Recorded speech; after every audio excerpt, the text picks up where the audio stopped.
Hello students, hello alkane এবং hello arene চ্যাপ্টারে আমরা এখনও পর্যন্ত হ্যালো অ্যালকেনগুলোর প্রস্তুতি কমপ্লিট করেছি। আজকে আমরা শুরু করব হ্যালো অ্যালকেনগুলোর ভৌত এবং রাসায়নিক ধর্ম। এবার এইটা হয়ে গেলে আমরা তারপরে যাব হ্যালো অ্যারিন পার্টে।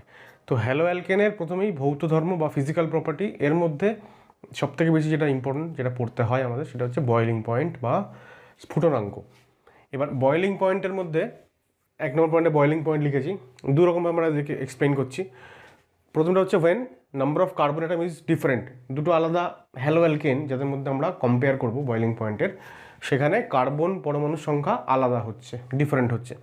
সেক্ষেত্রে যত কার্বন পরমাণুর সংখ্যা বাড়বে, as number of carbon atom increases, carbon পরমাণুর সংখ্যা বাড়লে কী হবে? মলিকুলার ওয়েট বা মোলার মাস বাড়বে এবং ন্যাচারালি বয়েলিং পয়েন্ট বাড়বে। তো তার দুটো এক্সাম্পল আছে। প্রথমটা দেখো, এটা মিথাইল ক্লোরাইড, তারপরে ইথাইল, তারপরে প্রোপাইল। একই রকমভাবে যদি নাম্বার অফ কার্বন অ্যাটম বেড়ে যাওয়ার বদলে যদি হ্যালোজেন অ্যাটমটা চেঞ্জ হয়, ফ্লুরিন থেকে ক্লোরিন থেকে ব্রোমিন থেকে আয়োডিন থেকে যদি আমরা যাই, তাহলে এদের পারমাণবিক ভর বা অ্যাটমিক মাস বেড়ে যায়। সুতরাং ওভারঅল মলিকিউলটার মোলার মাস বাড়ছে। যত আমরা ফ্লুরো থেকে আয়োডের দিকে যাচ্ছি, মোলার মাস বাড়ছে মানে বয়েলিং পয়েন্ট বাড়ছে। ঠিক আছে, এই ধরনের আরও এক্সাম্পল থাকবে, আমরা একটা দুটো করে এখন দেখে নিই। এরপর হচ্ছে boiling point and melting point of. এখানে মেল্টিং পয়েন্টটাও একই রকমভাবে যায়। এমনিতে আমাদের মেল্টিং পয়েন্ট নিয়ে খুব বেশি আলোচনা করতে হয় না, একটা দুটো কেসে আলোচনা করতে হবে। তো এখানে দেখো, যত আমরা, এটা হচ্ছে মিথাইল ক্লোরাইড, তারপরে মিথিলিন ক্লোরাইড, ক্লোরোফর্ম আর কার্বন টেট্রা ক্লোরাইড, যত ওইদিকে যাচ্ছি আমরা একটা করে হাইড্রোজেন রিপ্লেসড হচ্ছে ক্লোরিন দিয়ে।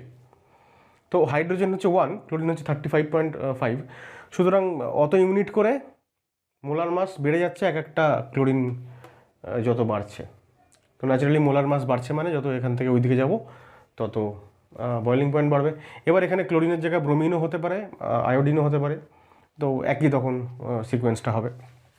আর হচ্ছে যখন number of carbon atom is same, একই যদি হয় কার্বন অ্যাটমের সংখ্যা দুটো আলাদা মলিকিউলে, তখন প্রথম কথা হচ্ছে যে হ্যালো অ্যালকেনগুলোর বয়েলিং পয়েন্ট বেশি হবে দেন হাইড্রোকার্বন। ঠিক আছে, হাইড্রোকার্বনের একটা বা দুটো বা যাই হোক একাধিক হাইড্রোজেন পরমাণু চলে গিয়ে যদি হ্যালোজেন আসে, তখনই তো হ্যালো অ্যালকেন তৈরি হয়।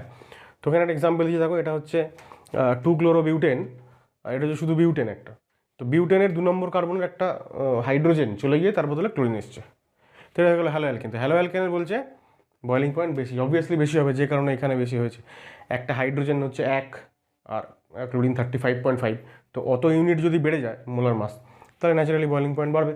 একই রকমভাবে C2H6 এর বয়েলিং পয়েন্ট C2H6 এর থেকে অনেক বেশি হবে। নেক্সট হচ্ছে as branching increases, boiling point increases. আমরা হাইড্রোকার্বন চ্যাপ্টারে এর আগে পড়ে এসেছি, যেখানে অ্যালকেনগুলোর বিভিন্ন ব্রাঞ্চড এবং বিভিন্ন ব্রাঞ্চিংয়ের সংখ্যা কম বেশির উপরে আমরা দেখেছি যে ওখানে বয়েলিং পয়েন্টের ডিফারেন্স হয়। যত ব্রাঞ্চিং বেড়ে যায় তত মলিকিউলটার স্ফেরিক্যাল একটা শেপের দিকে যায়, এবং আমরা বলি তার সারফেস এরিয়া বা প্রিসাইসলি বলতে গেলে কন্ট্যাক্ট এরিয়া অনেক কমে আসে। কন্ট্যাক্ট এরিয়া কমে আসলে দুটো আলাদা মলিকুলের মধ্যেকার যে van der wall force of attraction বা ইন্টারমলিকুলার ফোর্স অফ অ্যাট্রাকশন, সেটা কমে আসে।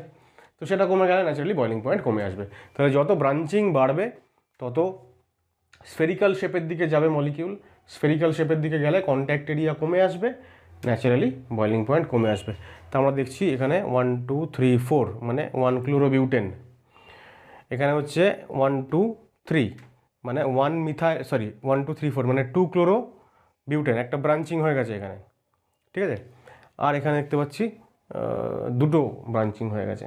সো যত আমরা এখান থেকে এইদিকে যাচ্ছি তত ব্রাঞ্চ বাড়ছে, এবং ন্যাচারালি ব্রাঞ্চ বাড়লে বয়েলিং পয়েন্ট কমে যাবে। আর এটা হচ্ছে last point, boiling point of isomeric ডাইক্লোরোবেনজিন।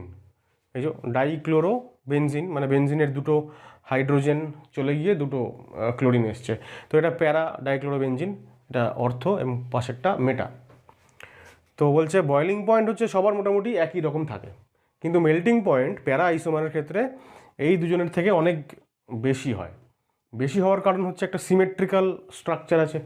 Symmetrical যত স্ট্রাকচার হবে তত এরা সলিড অবস্থায়, মানে আমরা যখন মেল্টিং পয়েন্ট ক্যালকুলেট করছি বা কম্পেয়ার করছি, মেল্টিং পয়েন্ট মানে গলনাঙ্ক, সেটা কার হয়? কঠিন পদার্থেরই গলনাঙ্ক হয়।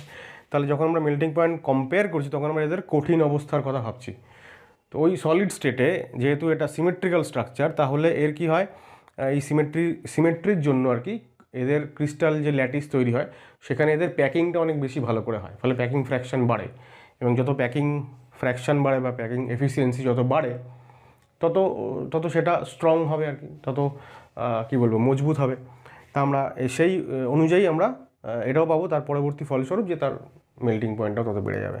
তো এখানে লেখা আছে but melting point of para isomer is much higher than its ortho or meta isomer due to symmetrical structure of para isomer which results greater packing fraction in its crystal lattice. তো crystal ল্যাটিসে packing fraction বেড়ে যাচ্ছে কেন? কারণ হচ্ছে এই symmetrical স্ট্রাকচারের জন্য, ঠিক আছে। তো সেই কারণে এর মেল্টিং পয়েন্ট বাকি দুজনের থেকে অনেকটা বেশি হয়। নেক্সট হচ্ছে সলিউবিলিটি ইন ওয়াটার, মানে হচ্ছে জলের মধ্যে দ্রব্যতা। Haloalkanes are very slightly soluble, খুবই সামান্য পরিমাণে জলে এরা দ্রবীভূত হতে পারে, হ্যাঁ, in water, as the overall process of solvation is endothermic. মানে যখন জলের মধ্যে আমি একটা হ্যালো অ্যালকেন মলিকিউলকে ফেলছি ডিজলভ করার জন্য, তখন খুবই সামান্য পরিমাণে দ্রবীভূত হয়। কেন? কারণ ওভারঅল প্রসেসটা এন্ডোথার্মিক প্রসেস, মানে এনার্জি গেইনড হয় সিস্টেমে। এখন যে কোনো ফিজিক্যাল কেমিক্যাল যে কোনো প্রসেস সবসময় ঘটে কেন? Due to gain stability. তো স্টেবিলিটি গেইন করতে হলে এনার্জি লস করতে হবে, কিন্তু যদি একটা প্রসেস ওভারঅল যদি এন্ডোথার্মিক হয় তাহলে সেটা এনার্জি তাতে লস হয় না, এনার্জি গেইনড হচ্ছে। তো সেই কারণে এরা খুবই স্লাইটলি সলভেবল। এবার কেন এরকম হয় এন্ডোথার্মিক কেন? তার কারণ হচ্ছে যখন জল আর হ্যালো অ্যালকেনগুলো যখন আলাদা অবস্থায় রয়েছে তাদের মধ্যে ডাইপোল অ্যাট্রাকশন হচ্ছে, আবার জলের মলিকিউলগুলো যখন একসঙ্গে রয়েছে তাদের মধ্যে হাইড্রোজেন বন্ড হয়েছে।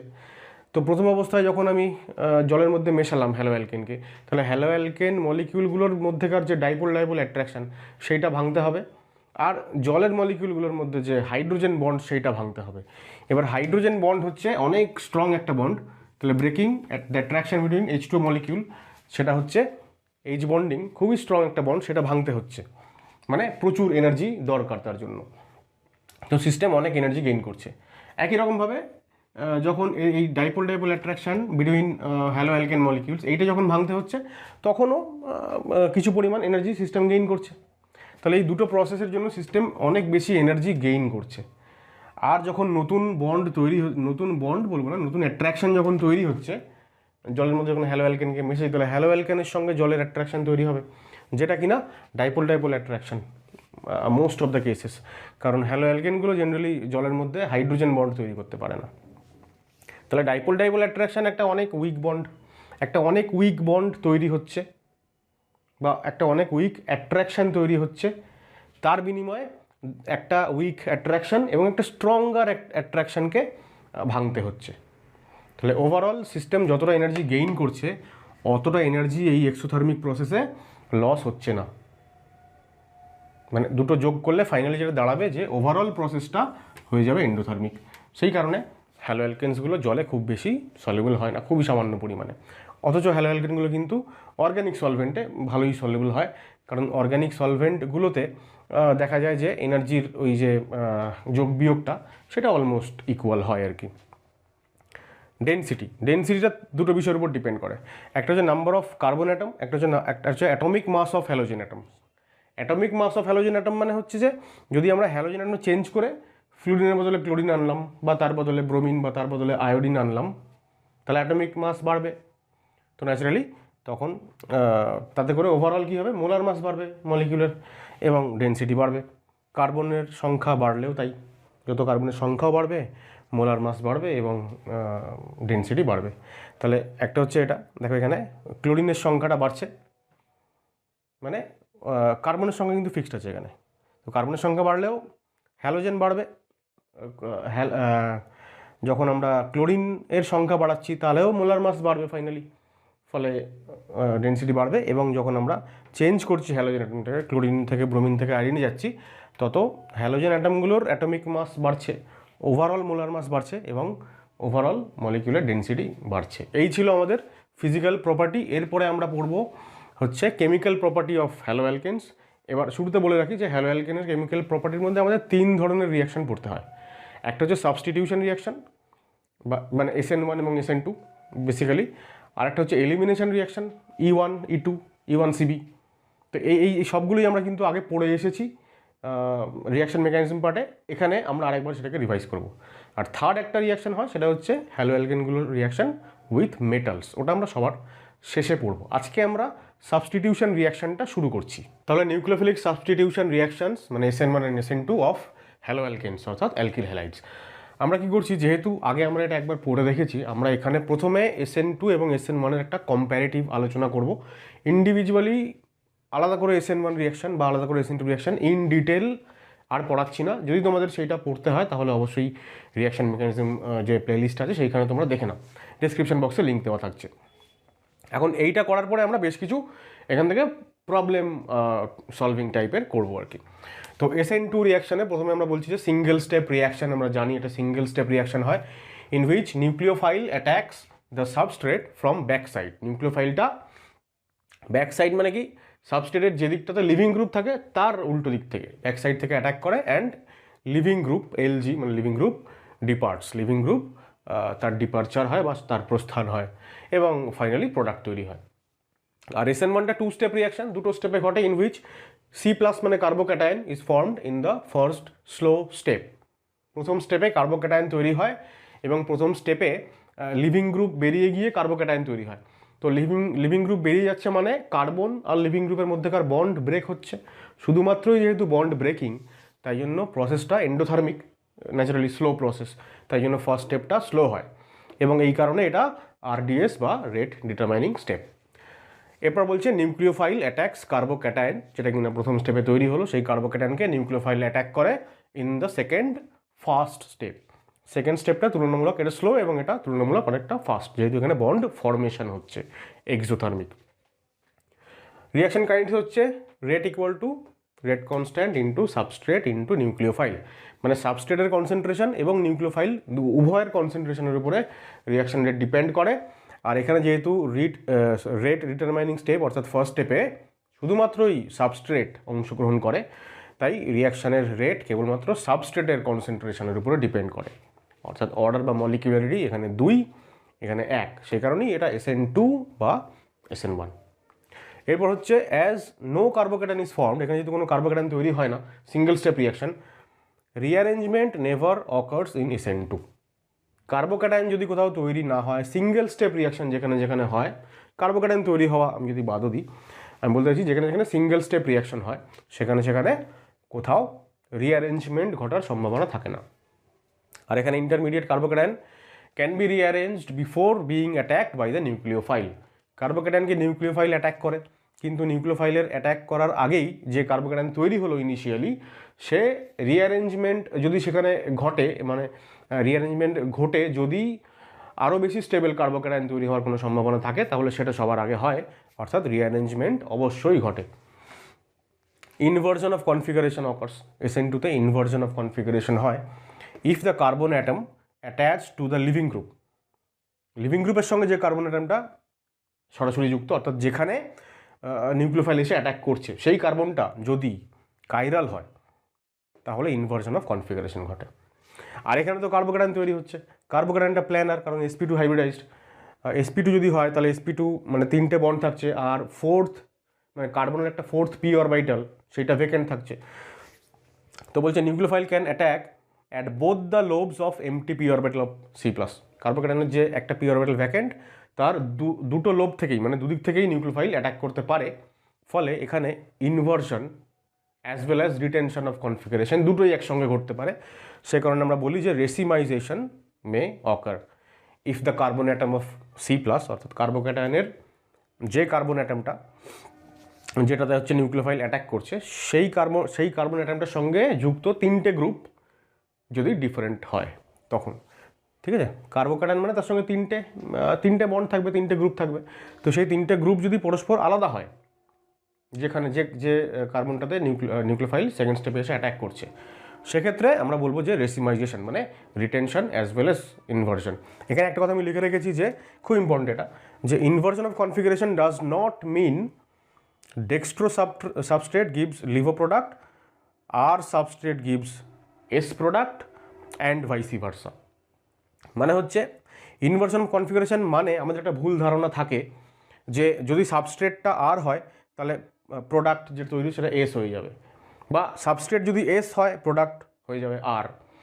কিন্তু এইটা সবসময় হয় না, সবসময় হয় না, কিন্তু ম্যাক্সিমাম সময় আবার হয়। আমরা যা যা এক্সাম্পলস পড়ি সেখানে আমরা দেখি যে যদি সাবস্ট্রেটটা আর থাকে তাহলে প্রোডাক্টটা এস হয়ে যাচ্ছে, এবং এরকম এক্সাম্পলই আমরা বেশি করে পড়ি। সেই কারণে ভুল একটা ধারণা তৈরি হয় যে এটাই বোধহয় ইনভার্সন, যে ইনভার্সন মানে হচ্ছে যদি ডেক্সট্রো থাকে তাহলে লিভো হয়ে যাবে, বা যদি আর থাকে তাহলে এস হয়ে যাবে, বা উল্টোটা।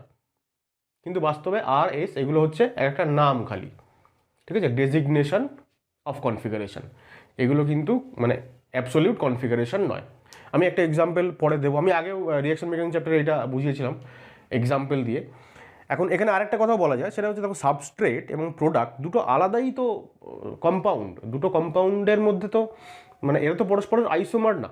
যখন দুজন পরস্পরের অপটিক্যাল আইসোমার হবে তখন একজন আর হলে তার যে অপটিক্যাল আইসোমার সেটা এস, বা একজন আর হলে অন্যটা এস এস ইত্যাদি। কিন্তু সাবস্ট্রেট এবং প্রোডাক্ট তো আলাদাই কম্পাউন্ড, তাহলে তাদের মধ্যে তো কোনো আর এবং এস এই জাতীয় সম্পর্ক থাকতে পারে না। আমরা আলাদা করে যখন ওদের অ্যাবসলিউট কনফিগারেশন বের করি তখন আমরা দেখি যে হ্যাঁ এটা আর হচ্ছে ওটা এস হচ্ছে। সুতরাং মানে কিন্তু এটাই কোনো মানে কী বলবো কনফার্ম কোনো নিয়ম নয়। আর থেকে আরও তৈরি হতে পারে, আর সাবস্ট্রেট থেকে আর প্রোডাক্ট তৈরি হতে পারে উইথ ইনভার্সন, আবার এস সাবস্ট্রেট থেকে এস প্রোডাক্ট তৈরি হতে পারে উইথ ইনভার্সন। পরে আমরা এক্সাম্পল দেখাবো এগুলো। তার আগে এটা কপি করো, মেকানিজমটা বলে নিই। আচ্ছা, 5 নম্বর পয়েন্ট হচ্ছে রিয়াকশনের মেকানিজম। এবার যেটা আমি একটু আগে বলছিলাম, তো পুরোটাই inversion of configuration with mechanism একটা এক্সাম্পল দিয়ে বুঝে দিচ্ছি। তো দেখো একটা আমি যদি এরকম, আচ্ছা প্রথমে আমি এখানে নিউক্লিওফাইল লিখি, যেমন নিউক্লিওফাইল ধরো OCH3 মাইনাস মিথক্সাইড আয়ন, বা CH3O মাইনাস যা লিখবে। এটার সঙ্গে রিয়াকশান হচ্ছে ধরো এমন একটা কম্পাউন্ড যেখানে লিভিং গ্রুপ ব্রোমিন, এখানে ধরো দুটো গ্রুপ আছে, তো একটা হচ্ছে ধরো যাক ফ্লুরিন, একটা হচ্ছে হাইড্রোজেন, ঠিক আছে। এবার যেহেতু OCH3 মাইনাস নেগেটিভলি চার্জড একটা নিউক্লিওফাইল, স্ট্রং নিউক্লিওফাইল, তাহলে ও অ্যাটাক করবে প্রথমে সেই কার্বন অ্যাটমে যার সঙ্গে লিভিং গ্রুপ সরাসরি যুক্ত আছে, ঠিক আছে। সিঙ্গেল স্টেপ রিয়াকশন, একই সঙ্গে নিউক্লিওফাইলের অ্যাটাক এবং লিভিং গ্রুপ বাইরে বেরিয়ে যাচ্ছে। আচ্ছা, এই হ্যালোজেন দুটোর মধ্যে যেহেতু ব্রোমিন বেটার লিভিং গ্রুপ, তাহলে ব্রোমিন এখানে লিভিং গ্রুপ হিসেবে কাজ করবে, ফ্লুরিন অত ভালো লিভিং গ্রুপ নয়। তো মাঝখানে TS তৈরি হবে, আমি আর TS দেখাচ্ছি না। এবার আমরা ডাইরেক্ট প্রোডাক্ট লিখছি। প্রোডাক্ট লিখতে গেলে আমরা কি বলবো, দেখো এই যে কার্বনটা যেটার সঙ্গে লিভিং গ্রুপ যুক্ত আছে সেই কার্বনটা যেহেতু কাইরাল, তাহলে এখানে আমরা ইনভার্সন অফ কনফিগারেশন দেখতে পারবো। এবার ইনভার্সন অফ কনফিগারেশন যখন হবে আমরা লিখবো কীভাবে প্রোডাক্টটা লিখতে পারি আমরা দুরকমভাবে। দেখো, এক হচ্ছে এই যে ব্যাক সাইড থেকে অ্যাটাক করছে OCH3, তাহলে মিথাইল, আর এই যে ব্যাক সাইডে আমি যদি OCH3 লিখি তাহলে এই স্ট্রাকচারটা জাস্ট এরকম উল্টে যাবে আর কি। এই বাঁ দিকের জিনিসগুলো ডান দিকে চলে আসবে এবং যেরকম আছে সেরকমই থাকবে। মানে নিচের দিকে আমি ফ্লুরিনকে লিখেছিলাম, নিচের দিকে ওপরের দিকে এটা ছেড়ে দাম, ভুল বললাম। অ্যাকচুয়ালি আমি ওয়েজে লিখেছিলাম ফ্লুরিনকে, ড্যাশে লিখেছিলাম হাইড্রোজেন, কিন্তু সেইটা মেনটেন হবে, ঠিক আছে। এই দিকটায় যেমন ছিল তেমনই হবে। ফ্লুরিন ওয়েজে ছিল, ওয়েজে থাকলো, হাইড্রোজেন ড্যাশে ছিল, ড্যাশে থাকলো। জাস্ট এইটাকে আমি ঘুরিয়ে দিলাম এইটা। অথবা আমি আরেক রকমভাবে লিখতে পারি ইনভার্সন অফ কনফিগারেশন। কীরকম, যদি আমি এরকম দেখাতে চাই যে যেখান থেকে লিভিং গ্রুপ বেরোলো আমি যদি ওইখানেই ইনকামিং গ্রুপটাকে নিউক্লিওফাইলটাকে ওই একই সাইডে যদি লিখে দেখাতে চাই, তাহলে কি হবে, আমার এইবার এই বাঁদিকে ওয়েজে যা ছিল এবং ড্যাশে যা ছিল তারা হচ্ছে ইন্টারচেঞ্জ হয়ে যাবে, ঠিক আছে। এইখানে আমি এখন ফ্লুরিন লিখবো, এইখানে আমি এখন হাইড্রোজেন লিখবো, তাহলেও ইনভার্সন বোঝায়। তাহলে ইনভার্সন যদি করতে হয় কি করতে হবে, আইদার পুরো কম্পাউন্ডটাকে জাস্ট তার মিরর ইমেজের মতন ঘুরিয়ে নিতে হবে, তাহলে এই সিঙ্গেল বন্ডটা এদিকে চলে আসবে, এবার সেইখানে আমি OCH3 দিয়ে দিলাম। আদারওয়াইজ যদি এরকমভাবেই লিখতে চাই যে এই অন দ্য প্লেন বন্ডগুলো যেমন ছিল তেমনই যদি রাখতে চাই, জাস্ট লিভিং গ্রুপকে সরিয়ে তার জায়গায় যদি নিউক্লিওফাইল রাখতে চাই, তাহলে বাঁদিকে যে গ্রুপগুলো আছে সেখানে ওয়েজ আর ড্যাশ ইন্টারচেঞ্জ করে দেবো। এইবার এই হয়ে গেল ইনভার্সন। অ্যাকচুয়ালি ইনভার্সন মানে এটাই বোঝায় যে, দেখো খুব ভালো করে লক্ষ্য করো, আমি এইটা বলি, আমি প্রথমে এদেরকে আরএস নামকরণটা বলি, তাহলেই ব্যাপারটা বোঝা যাবে। আরএস করার জন্য সবথেকে বেস্ট হচ্ছে যদি আমরা ফিশার প্রজেকশন নিই, ঠিক আছে? দেখো ফিশার প্রজেকশন যদি নিই, ফিশার প্রজেকশন নেওয়ার মানে ওয়েজ ড্যাশ থেকে ফিশারে যাওয়ার নিয়মটা কীরকম, যেটা এই যে ড্যাশে আছে মানে ভাঙা লাইনে আছে সেটাকে নিচে রাখবো, আর বাদবাকি তিনটে গ্রুপের সিকোয়েন্স বজায় রাখবো। সিকোয়েন্স মানে মিথাইল থেকে ব্রোমিন থেকে ফ্লুরিনে গেলে আমাকে ক্লকওয়াইজ যেতে হচ্ছে, সেইটা মেনটেন হবে, মিথাইল ব্রোমিন ফ্লুরিন। এবার এটা আমি এই তিনটে পয়েন্টের যে কোনো পয়েন্ট থেকে শুরু করতে পারতাম, মিথাইল ব্রোমিন ফ্লুরিন এরকমও লিখতে পারতাম, ঠিক আছে? মোটমাট ড্যাশে যে গ্রুপটা আছে সেটাকে নিচে রাখবো, বাদবাকি তিনটে গ্রুপের সিকোয়েন্স মেনটেন করে লিখবো। এখানে দেখো ড্যাশে কি আছে, হাইড্রোজেন রাখলাম, বাদবাকি তিনটে গ্রুপের সিকোয়েন্স মেনটেন করে লিখবো। তাহলে ফ্লুরিন OCH3 মিথাইল ক্লকওয়াইজ, তো দেখো ফ্লুরিন OCH3 আর মিথাইল ক্লকওয়াইজ লিখলাম, এটাও লেখা আছে এটাও লেখা আছে তাই, ঠিক আছে? অথবা এখানটায় ড্যাশে কে আছে ফ্লুরিন, ওকে নিচে রাখলাম, বাদবাকি হাইড্রোজেন মিথাইল OCH3 ক্লকওয়াইজ। তাহলে হাইড্রোজেন মিথাইল OCH3 ক্লকওয়াইজ। এবার যদি আমি আরএস দেখতে চাই তাহলে এই ক্ষেত্রে দেখো ব্রোমিন ফ্লুরিন তারপরে কার্বন, মানে এটা আর, ঠিক আছে? এখানে fluorine oxygen carbon, fluorine oxygen carbon, আর এখানেও ফ্লুরিন অক্সিজেন কার্বন। হাইড্রোজেনগুলো সব জায়গাতেই কিন্তু তোমার ভার্টিক্যাল লাইনেই আছে, ফলে যেরকম দেখাচ্ছে সেরকমই হবে ক্লকওয়াইজ, মানে আর আমরা জানি কি দেখলাম, আর সাবস্ট্রেটটা আর ছিল, প্রোডাক্টও আর এসছে, অর্থাৎ এটাই প্রমাণিত হলো যে ইনভার্সন মানেই যে আর থেকে এস হবে বা এস থেকে আর হবে, সেটা সবসময় হয় না, মোস্ট অফ দ্য কেসেস সেটা আমরা দেখি। কেন সেটা দেখি? তার কারণ হচ্ছে এটাই যে আমরা যে সমস্ত রিয়াকশানসগুলো করাই সেইখানে অ্যাকচুয়ালি রিয়াকশানে কী হচ্ছে, রিয়াকশানে নিউক্লিওফাইল আসছে আর লিভিং গ্রুপ বেরোচ্ছে। তো আমরা মোস্ট অফ দ্য রিয়াকশানে আমরা এটাই দেখি যে নিউক্লিওফাইল এবং লিভিং গ্রুপ এদের প্রায়োরিটি অর্ডার, মানে আমরা যখন এই যে আরএস করছি 1 2 3 4 তো অ্যাসাইন করি, যেমন ধরো এটা 1 এটা 2 এটা 3, আমি লিখিনি এখানে যদিও, তো এই 1 2 3 যখন আমরা অ্যাসাইন করি তখন আমরা দেখি যে মোস্ট যে প্রায়র গ্রুপটা, এখানে bromine most prior group. Normally এটা হয় যে নিউক্লিওফাইলের যদি প্রায়োরিটি সব থেকে বেশি থাকে, লিভিং গ্রুপেরও প্রায়োরিটি সব থেকে বেশিই থাকে, এইরকম মোস্ট অফ দ্য কেসেস হয়। তাই জন্য আমরা আর থেকে এস পেয়ে যাই যখন মানে উল্টো হয়ে যায় আর কি ব্যাপারটা। কিন্তু এই ক্ষেত্রে তা নয়, কিন্তু এই ক্ষেত্রে দেখো এখানে লিভিং গ্রুপ কিন্তু 1 নম্বর পজিশনে আছে, প্রায়োরিটি 1, কিন্তু এখানে যখন আমি করছি প্রায়োরিটি তখন এখানে ফ্লুরিন 1 হয়ে যাচ্ছে, নিউক্লিওফাইল যেটা সেটার কিন্তু প্রায়োরিটি 2 হয়ে যাচ্ছে, যেহেতু অক্সিজেন ওটা ফ্লুরিন, ঠিক আছে? এই কারণটার জন্য আমরা আর থেকে আর পাচ্ছি, আর থেকে এস পাচ্ছি না। আর থেকে এস ম্যাক্সিমাম টাইমে পাই, কারণ নিউক্লিওফাইল এবং লিভিং গ্রুপ দুজনেই হাইয়েস্ট প্রায়োরিটিওয়ালা গ্রুপ থাকে।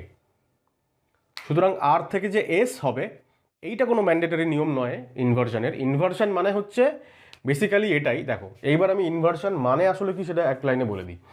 সেটা হচ্ছে দেখো এই যে নিউক্লিওফাইল আর এই যে লিভিং গ্রুপ, নিউক্লিওফাইল আসছে লিভিং গ্রুপ যাচ্ছে, বাকি যারা পড়ে থাকলো, বাকি যে তিনটে গ্রুপ পড়ে থাকলো মিথাইল হাইড্রোজেন ফ্লুরিন, এই তিনজনের সিকোয়েন্সটা এইটা যদি চেঞ্জ হয়ে যায় তাহলে আমরা বলবো ইনভার্সন, আর যদি এটা চেঞ্জ না হয় তাহলে বলবো রিটেনশন, মানে যা ছিল তাই। তাহলে এবার দেখো মিথাইল হাইড্রোজেন ফ্লুরিন এখানে clockwise, methyl hydrogen fluorine clockwise, মানে বাকি যে তিনটে গ্রুপ।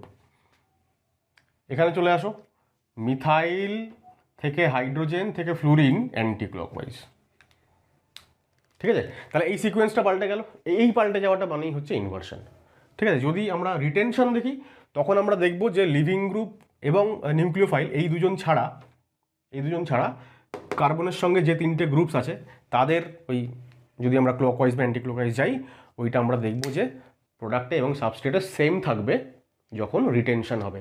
আমরা SN1 মেকানিজম করলে সেইটা বুঝতে পারবো। যদি SN1 দেখাই তাহলে দেখো কী হচ্ছে। SN1-এ আমি এই একই এক্সাম্পল নিচ্ছি আবারও, শুধু আমরা নিউক্লিওফাইলটাকে চেঞ্জ করব, কারণ SN1 রিয়াকশানে আমরা জানি যে এখানে ধরো আমি ডয়টেরিয়াম দিলাম, এখানে আমি হাইড্রোজেন দিলাম। তো SN1-এ কী হয়, আচ্ছা হাইড্রোজেন আমি দেবো না, কারণ আমি এখানে এটা তো প্রাইমারি হয়ে গেল। হাইড্রোজেন দিলে তো রিয়াকশান সেকেন্ডারি দিলাম, ঠিক আছে, সেকেন্ডারি। তাহলে SN1 SN2 দুটোই হতে পারে, আমরা SN1 দেখাচ্ছি। তো SN1-এ কী হয়, ফার্স্ট স্টেপে লিভিং গ্রুপ বেরিয়ে চলে যাবে, কার্বোক্যাটায়ন তৈরি হবে, মিথাইল ডয়টেরিয়াম, আর এখানে ধরো আরেকটা মিথাইল, এই তৈরি হয়ে গেল কার্বোক্যাটায়ন। কার্বোক্যাটায়ন রিঅ্যারেঞ্জমেন্ট এখানে হবে না, তাই জন্য দুটো স্টেপই হবে। নর্মালি আমরা দুটো স্টেপ কেন বলি SN1-কে, কারণ প্রথম স্টেপে কার্বোক্যাটায়ন তৈরি হয়, সেকেন্ড স্টেপে নিউক্লিওফাইল অ্যাটাক করে। কিন্তু যদি কার্বোক্যাটায়নটা রিঅ্যারেঞ্জড হয় তাহলে তো আরেকটা স্টেপ মাঝখানে বেড়ে গেল। তো যতবার কার্বোক্যাটায়ন রিঅ্যারেঞ্জড হবে ততবার কিন্তু একটা একটা করে স্টেপস বাড়বে। তাই জন্য যদি SN1 আমরা যদিও প্রথমে লিখেছি যে 2 স্টেপ রিয়াকশান, ওইটা সব দিক থেকে খুব কী বলবো, খুব প্রিসাইসলি বলতে গেলে, বা খুব যদি আমাকে খুব যদি প্রিসাইসলি বা খুব সূক্ষ্মভাবে বলতে হয়, তাহলে আমরা বলবো যে সিঙ্গেল স্টেপ বলবো না, মাল্টি স্টেপ বলবো, 2 স্টেপও বলবো না, মাল্টি স্টেপ রিয়াকশান। যদি কার্বোক্যাটায়ন রিঅ্যারেঞ্জড না হয় তাহলে 2 স্টেপ, আর যদি রিঅ্যারেঞ্জড হয় তাহলে যতবার রিঅ্যারেঞ্জমেন্ট ততগুলো স্টেপস বাড়ছে। তো এইবার সেকেন্ড টাইম ধরো এখানে নিউক্লিওফাইল আমরা নেব, এবার ধরো ওখানে আমরা নিয়েছিলাম মিথক্সি আয়ন, এখানে তার পরিবর্তে মিথানল একটা উইক নিউক্লিওফাইল। ও কী করবে এবার এই যে C+ তার দুটো লোব আছে, তো দুদিক থেকেই অ্যাটাক করতে পারবে। ফলে এবার আমরা 2 রকম প্রোডাক্ট পাবো।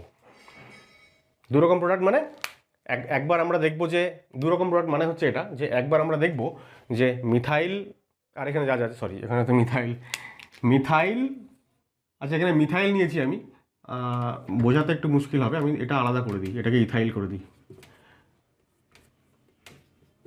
তো এই যে ইনভার্সন আর রিটেনশন দুটো হবে, তো দুদিক থেকে যেহেতু অ্যাটাক করছে, তা রিটেনশন মানে হচ্ছে মিথাইল, ইথাইল এবং ডয়টেরিয়াম, এই 3 জনের যে সিকোয়েন্স সেইটা মেনটেন হবে, আরেকবার হবে না। তাহলে আমরা এরকমভাবে লিখব যে প্রোডাক্টটাকে দেখো এরকমভাবে লিখছি, মিথাইল, এখানে আমরা লিখে দেবো ইনকামিং যে গ্রুপ OCH3 লিখলাম। এইবার এই যে ডয়টেরিয়াম, খুব ভালো করে লক্ষ্য করো, আগেরটার সঙ্গে একটু কম্পেয়ার করো। আমরা যখন একই দিকে রেখেছিলাম, যে দিকটা এদিকে লিভিং গ্রুপ ছিল মানে অন দ্য প্লেন বন্ডে, সেই বন্ডেই আমরা যখন নিউক্লিওফাইল রেখেছিলাম তখন আমরা এই দুটোকে উল্টে দিয়েছিলাম, মানে হাইড্রোজেন ছিল ড্যাশে, হাইড্রোজেন চলে এসছে ওয়েজে, ফিউরিনের ক্ষেত্রেও তাই। এই যে উল্টে দিলাম কেন, কারণ এখানে ইনভার্সন আমরা জানি। তাহলে এই ক্ষেত্রে যদি আমরা উল্টে দিই, মানে যদি ডয়টেরিয়াম এখানে যায় আর যদি ইথাইল এখানে যায়, তাহলে আমরা বলবো যে এটা ইনভার্সন প্রোডাক্ট। আর এর সঙ্গে আরেকটা প্রোডাক্ট পাবো যেখানে আমরা উল্টে দেবো না, রিয়াকশানে সাবস্ট্রেটে যা ছিল সেটাই লিখে দেবো। সেটাই যদি লিখে দিই তাহলে আমরা বলবো যে এটা রিটেনশন প্রোডাক্ট। তাহলে এখানে বোথ ইনভার্সন প্লাস রিটেনশন দুটো প্রোডাক্ট পেলাম, ঠিক আছে। এইবার যদি আমাকে সিকোয়েন্স দেখতে হয় তাহলে দেখো আমি এবার কি করব, এখানে ফিশার প্রজেকশনটা আঁকলে সুবিধা হবে। তো এই ক্ষেত্রে দেখো ইথাইল নিচে আছে, মিথাইল ব্রোমিন ডয়টেরিয়াম হলো। এবার এখানে দেখো এইটা হচ্ছে কি লিখবো, ডয়টেরিয়াম নিচে আছে ভাঙা লাইন, ইথাইল মিথাইল OCH3, ঠিক আছে, ইথাইল মিথাইল OCH3 ক্লকওয়াইজ, তাই না, ইথাইল মিথাইল OCH3 ক্লকওয়াইজ লিখলাম। এখানে চলে আসি, এখানে ইথাইল নিচে, deuterium methyl OCH3 clockwise, deuterium methyl OCH3 clockwise. এইবার আমি দেখব ইনভার্সন বা রিটেনশন বলতে আমি যেটা বোঝাচ্ছিলাম, যে ইনভার্সন মানে হচ্ছে দেখো এখানে লিভিং গ্রুপ ছাড়া বাদবাকি যারা আছে মিথাইল ইথাইল ডয়টেরিয়াম ক্লকওয়াইজ, যেখানে ইনভার্সন হয়েছে সেখানে methyl ethyl deuterium anti clockwise হয়ে গেছে, ওই যে উল্টে গেল মানেই ইনভার্সন। আর এখানে দেখো মিথাইল ইথাইল ডয়টেরিয়াম ক্লকওয়াইজ। তাহলে এই যে সাবস্ট্রেটের মধ্যে লিভিং গ্রুপ ছাড়া বাকি যে 3টে গ্রুপ তাদের সিকোয়েন্স এখানে ক্লকওয়াইজ, আর যেখানে ক্লকওয়াইজ মেনটেন্ড হয়েছে সেটাকে বলবো রিটেনশন, আর যেখানে এই ক্লকওয়াইজটা উল্টে গেছে সেটা হচ্ছে ইনভার্সন। ইনভার্সন মানে কখনোই আর থেকে এস তৈরি হওয়া ম্যান্ডেটরিলি সেটা নয়, আর থেকে আরও হতে পারে। যদিও এই পার্টিকুলার এক্সাম্পলে আমরা কি দেখব, আর থেকে মানে যেখানে ইনভার্সন সেখানে এসি হচ্ছে। আমরা যদি এইটাকে খুব ভালো করে লক্ষ্য করি, এইখানে দেখো এটা অ্যাকচুয়ালি এটা প্রায়োরিটি 1, এটা 2, এটা 3, তাহলে 1 থেকে 2 থেকে 3 ক্লকওয়াইজ, কিন্তু লোয়েস্ট প্রায়োরিটি কোথায় আছে? হরাইজন্টাল আছে, মানে এটা এস। ঠিক আছে, এখানে ইনভার্সন, তাহলে এখানে এস বা আর কি হয় দেখি। তাহলে এখানে হচ্ছে অক্সিজেন 1, এটা ইথাইল আর এটা মিথাইল। দেখো 1 2 3 আর 1 2 3 ক্লকওয়াইজ এবং লিস্ট প্রায়োরিটি গ্রুপ ভার্টিক্যালে আছে, সুতরাং এটা আর, তাই তো। এখন এইটা কিন্তু আগের যখন আমরা বললাম সেইটার ক্লকওয়াইজ, যেখানে যেটা অ্যান্টি ক্লকওয়াইজ দেখিয়েছি ওইটা কিন্তু ইনভার্সন বোঝানোর জন্য। এখন আর এস করতে গেলেও তো 1 থেকে 2 থেকে 3 দিতে হয়, সেক্ষেত্রে ক্লকওয়াইজই আমাকে দিতে হলো আর এস বোঝানোর জন্য। তাহলে আমি এখান থেকে দেখতে পাচ্ছি যে এস সাবস্ট্রেট যখন ইনভার্সন হয়েছে তখন আর হয়েছে, আর এদিকে আর সাবস্ট্রেট ইনভার্সন হয়ে এস হয়নি, ইনভার্সন হয়ে আরই হয়েছে। সুতরাং আর থেকে এস, এস থেকে আর মানে ইনভার্সন তা নয়, ওটা কোনো ফ্যাক্টরই না। ফ্যাক্টর হচ্ছে যে বাকি যে 3টে গ্রুপ তাদের সিকোয়েন্সটা একই থাকলো না পাল্টে গেল। ক্লিয়ার? কপি করো। কম্প্যারিজনের 6 নম্বর পয়েন্ট হচ্ছে রেট অফ রিয়াকশন, যেখান থেকে কিন্তু পরীক্ষায় সব থেকে বেশি কোয়েশ্চেন্স আসে যদি SN1 SN2 সংক্রান্ত কোয়েশ্চেন হয়। এবার 4টে বিষয়ের উপর ডিপেন্ড করে রেট অফ রিয়াকশন। এক হচ্ছে সাবস্ট্রেট, 2 হচ্ছে লিভিং গ্রুপ, এরপর আমরা পড়বো নিউক্লিওফাইল এবং সলভেন্ট। তা সাবস্ট্রেটের উপর কীভাবে ডিপেন্ড করে? মিথাইল সাবস্ট্রেট যদি হয় তাহলে রিয়াকশন রেট সব থেকে বেশি SN2, তারপরে প্রাইমারি, তারপরে সেকেন্ডারি। টার্সারি এখানে আমরা লিখিনি, কারণ টার্সারি সাবস্ট্রেটগুলো SN2 রিয়াকশন দেয় না। কেন দেয় না এখানে দেখাই আমি। টার্সারি ধরো যাক এখানে এটা হচ্ছে একটা লিভিং গ্রুপ, ব্রোমাইড আছে, আর এখানে যদি 3খানা যদি মিথাইল গ্রুপ থাকে, তাহলে এই যে কার্বনটা, এইটা হচ্ছে একটা টার্সিয়ারি কার্বন। তাহলে টার্সিয়ারি সাবস্ট্রেটের ক্ষেত্রে কি হয়, নিউক্লিওফাইল যখন লিভিং গ্রুপের উল্টো দিক থেকে অর্থাৎ ব্যাক সাইড থেকে যখন অ্যাটাক করতে আসে, তখন এই বড় বড় গ্রুপসগুলোর জন্য এখানে স্টেরিক হিন্ড্রেন্স তৈরি হয়, যার ফলে নিউক্লিওফাইল এই কার্বনটা পর্যন্ত এসে পৌঁছতে পারে না। তার ফলে SN2 রিয়াকশন মানে সাবস্টিটিউশন রিয়াকশন হয় না। তার পরিবর্তে নিউক্লিওফাইল যদি দেখে যে তার কাছে এই যে মিথাইলগুলো আছে তাদের মধ্যেকার কোনো একটা হাইড্রোজেনকে অ্যাবস্ট্র্যাক্ট করা অনেক সহজ, সেক্ষেত্রে ও সেই জিনিসটা করে, সেই কাজটা করে এবং এলিমিনেশন রিয়াকশন হয়। এবার যত এই গ্রুপের সংখ্যা, বড় অ্যালকিল গ্রুপের সংখ্যা যত কমতে থাকবে তত রিয়াকশন রেট বাড়বে। তো যখন আমরা মিথাইলে চলে আসি তখন দেখি যে মিথাইল মানে হাইড্রোজেন, কার্বনের সঙ্গে 3 দিকে 3টে হাইড্রোজেন, আর এদিকে ধরো লিভিং গ্রুপ। এখন হাইড্রোজেনের থেকে ছোট আর কোনো গ্রুপ হতে পারে না, সুতরাং নিউক্লিওফাইল এবার এখানে খুব সহজে অ্যাটাক করে, সব থেকে সহজে, এবং রিয়াকশান রেট সব থেকে বেশি হয়। তাহলে মিথাইলের পরে যদি 1 ডিগ্রি হয়, অর্থাৎ একটা এই মিথাইলের একটা হাইড্রোজেনকে সরিয়ে একটা অন্য কোনো অ্যালকিল গ্রুপ এলো, সেক্ষেত্রে স্টেরিক হিন্ড্রেন্স একটু বাড়ে, তো রিয়াকশান রেট একটুখানি কমে যায়। যদি 2টো হাইড্রোজেনকে সরিয়ে 2টো অ্যালকিল আসে, তাহলে রিয়াকশান রেট আরেকটু কমে যায়, কারণ স্টেরিক হিন্ড্রেন্স আরেকটু বেড়ে যায়। আর যদি 3টে এইচকেই রিপ্লেস করে 3টে অ্যালকিল গ্রুপ, আমি মিথাইল এখানে লিখেছি, অন্য গ্রুপও হতে পারে, সেক্ষেত্রে স্টেরিক হিন্ড্রেন্স এতটাই বেশি যে নিউক্লিওফাইল এই লিভিং গ্রুপটা যে কার্বনের সঙ্গে যুক্ত সেই কার্বন পর্যন্ত পৌঁছাতে পারে না, ফলে রিয়াকশানটা হয় না। ওখানে উল্টোটা, ওখানে আমরা বলছি টার্সিয়ারি সব থেকে বেশি তাড়াতাড়ি রিয়াকশান দেয়, SN1 রিয়াকশান, তারপরে সেকেন্ডারি, তারপরে প্রাইমারি। মিথাইল সাবস্ট্রেটগুলো SN1 রিয়াকশান দেয় না। এবার এটার কী কারণ? এটার কারণ হচ্ছে আমরা একটু জানলাম যে SN1 রিয়াকশানে 2টো স্টেপে রিয়াকশান হয়। প্রথম স্টেপে কার্বোক্যাটায়ন তৈরি হয়। এখন যদি সাবস্ট্রেট এরকম টার্সিয়ারি থাকে SN1 ক্ষেত্রে, তাহলে নিউক্লিওফাইল প্রথমে অ্যাটাক করে না। প্রথমে কি হয়, প্রথমেই লিভিং গ্রুপটা বেরিয়ে চলে যায়। তো লিভিং গ্রুপ যদি বেরিয়ে যায়, সেক্ষেত্রে লিভিং গ্রুপ বেরিয়ে যাওয়ার পরে কার্বোক্যাটায়ন কীরকম তৈরি হবে দেখো, সি আর তার 3 দিকে 3খানা এই যে গ্রুপ আছে মিথাইল গ্রুপ। তো এই যদি কার্বোক্যাটায়ন তৈরি হয় তো এটা একটা টার্সিয়ারি কার্বোক্যাটায়ন। এখন অ্যালকিল কার্বোক্যাটায়নগুলোর মধ্যে টার্সিয়ারি সব থেকে বেশি স্টেবল, যেহেতু 9খানা, এখানে এই পার্টিকুলার কেসটাতে 9খানা হাইপার কনজুগেটিভ হাইড্রোজেন অ্যাটম আছে, বা 3টে অ্যালকিল গ্রুপের প্লাস আই এফেক্ট আছে। তো টার্সিয়ারি সব থেকে বেশি স্টেবল কার্বোক্যাটায়ন দেয়, তারপর সেকেন্ডারি, তারপর প্রাইমারি, আমরা এগুলো জানি। সুতরাং ইন্টারমিডিয়েট কার্বোক্যাটায়ন যত বেশি স্টেবল হবে তত রিয়াকশান ফাস্টার হবে, সে কারণে রিয়াকশান রেট এই হচ্ছে তার অর্ডার। এবার এই দুটো হচ্ছে খুবই কী বলবো, মানে এলিমেন্টারি ব্যাপার। সাবস্ট্রেটের উপরে আরও একটাভাবে ডিপেন্ড করে, যেটা হচ্ছে আমরা বলি বিটা ব্রাঞ্চিং। বিটা ব্রাঞ্চিং মানে কি, দেখো এখানে কতগুলো এক্সাম্পল লেখা আছে, আমি এটা একটু মুছে নিই তার আগে। যে এক্সাম্পলগুলো লেখা আছে সেখানে খুব ভালো করে লক্ষ্য করো। এই যে লিভিং গ্রুপ যে কার্বনের সঙ্গে যুক্ত হয় সেটা হচ্ছে আলফা কার্বন, তার পরের জন্য হচ্ছে বিটা কার্বন। লিভিং গ্রুপ এটা আলফা, এটা বিটা, বিটাতে একটা ব্রাঞ্চিং এসছে, আর এইখানে এটা আলফা, এইটা বিটা, এখানে বিটাতে দুটো ব্রাঞ্চ চলে এসছে।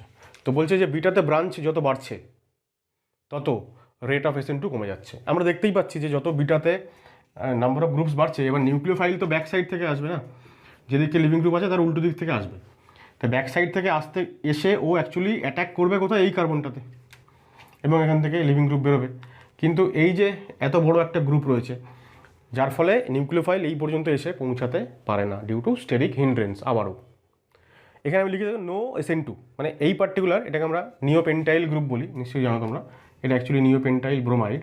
তো এই কম্পাউন্ডটা কিন্তু SN2 রিয়াকশন দেয়ই না। এখন যদি এই দুজনের মধ্যে কম্পেয়ার করি, তাহলে এখানে যেহেতু ব্রাঞ্চিং এসেছে একটা নতুন, ঠিক আছে, তো এই ক্ষেত্রে কি হচ্ছে, স্টেরিক হিন্ড্রেন্স সামান্য হলেও বেশি এইটার তুলনায়, তাই তাই এর ক্ষেত্রে নিউক্লিওফাইলের অ্যাটাক করা অনেক সহজ, রিয়াকশন রেট বেশি, এটার কম, এটার নো SN2 রিয়াকশনই হয় না। কিন্তু SN1 এ উল্টোটা, SN1 এ বিটা ব্রাঞ্চিং বাড়লে রেট অফ SN1 বেড়ে যায়। এইটার ব্যাখ্যাটা একটু বুঝতে হবে আর কি, অনেকটা লিখেছি এখানে আমি, দেখো তো দেখো এই সেম এক্সাম্পল তিনটে ওখানে রেখেছি, এবং যত আমরা ওইদিকে গেছি বিটা ব্রাঞ্চিং যত বেড়েছে তত রেট অফ SN1 কিন্তু বেড়েছে। এটার কী কারণ, দেখো SN1 কী হয়, কার্বোক্যাটায়ন তৈরি হয়।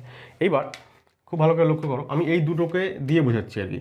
তো কার্বোক্যাটায়নটা তৈরি হবে কোথায়, লিভিং গ্রুপ বেরিয়ে গেলে এই CH2 মাথায় প্লাস চার্জ হবে, তাহলে CH2 মাথায় প্লাস চার্জ, তো C প্লাস চার্জ, এই দুটো H, আর এই একটা কি গ্রুপ আছে, আইসোপ্রোপাইল গ্রুপ আছে। তো একটা ধরো আইসোপ্রোপাইলটা যেরকম আছে সেরকম আমি লিখি, মিথাইল মিথাইল, ঠিক আছে। তা এই গ্রুপটা অ্যাকচুয়ালি আমরা বলবো যে এই যে অ্যাঙ্গেলটা, যেহেতু কার্বোক্যাটায়ন sp2 120 ডিগ্রি, ইনিশিয়ালি যখন ও সাবস্ট্রেটে ছিল তখন অ্যাঙ্গেল কত ছিল, 109 ডিগ্রি 28 মিনিট।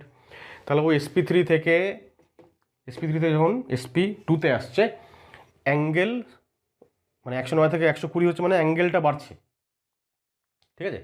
এইবার আমরা বলবো যে তাহলে এই যে বড় গ্রুপটার সঙ্গে এই ছোট ছোট দুটো হাইড্রোজেনের সঙ্গে কিছু পরিমাণ অন্তত কি বলবো, স্টেরিক হিন্ড্রেন্স এইখানে ছিল। কেন ছিল, কারণ এরা অনেক কাছাকাছি ছিল, অ্যাঙ্গুলার ডিস্টেন্স 109 ডিগ্রি, সেখান থেকে যখন অ্যাঙ্গুলার ডিস্টেন্স বেড়ে গেল তখন সেই অ্যাঙ্গেল স্ট্রেইনটা খানিকটা কমে গেল, অ্যাঙ্গেল স্ট্রেন থেকে সে মুক্ত হলো, রিলিফ পেল। এবার কথা হচ্ছে যে এইখানে যদি একটা অনেক বড় গ্রুপ থাকে, যদি এই গ্রুপটা থাকে, ধরো এই যে আলফা কার্বন, এই আলফা কার্বনে যদি প্লাস চার্জ হয়, তাহলে দুখানে H রয়েছে, আর একটা টার্সিয়ারি বিউটাইল গ্রুপ। তাহলে টার্সিয়ারি বিউটাইল গ্রুপ হচ্ছে আমার এইখানে যে আইসোপ্রোপাইল ছিল, আইসোপ্রোপাইলের থেকে অনেক বড় গ্রুপ। সুতরাং এই বড় গ্রুপের সঙ্গে এই হাইড্রোজেনগুলোর স্টেরিক হিন্ড্রেন্স সাবস্ট্রেটে বেশি ছিল ইনিশিয়ালি, আমি যখন সাবস্ট্রেটের কথা বলছি। তাহলে সাবস্ট্রেটে এর ক্ষেত্রে যেহেতু গ্রুপের সাইজ অনেক বড়, হাইড্রোজেন যতই ছোটো হোক না কেন, এই বিশাল গ্রুপটার সঙ্গে এই গ্রুপটার কিছু পরিমাণ স্টেরিক হিন্ড্রেন্স ছিল, যে স্টেরিক হিন্ড্রেন্সটা এইখানে খানিকটা কম। এইবার 109 ডিগ্রি 28 মিনিট এখানেও ছিল অ্যাঙ্গেল স্ট্রেন, মানে এই সাবস্ট্রেটেও ছিল, এই সাবস্ট্রেটেও ছিল, এও 109 থেকে 120-তে আসছে, এও 109 থেকে 120-তে আসছে, মানে অ্যাঙ্গেল স্ট্রেন দুজনেরই কমছে, দুজনেই রিলিফ পাচ্ছে। কিন্তু যে বেশি স্ট্রেনড অবস্থায় ছিল তার ক্ষেত্রে সে একটু বেশি স্ট্রেনড ছিল, মানে কি, সে একটু বেশি সমস্যার মধ্যে ছিল। তাহলে বেশি সমস্যায় থাকা কোনো একটা পাবলিক যদি সমস্যা মুক্ত হয়, তাহলে তার ক্ষেত্রে তো রিলিফটা অনেক বেশি, তাই না।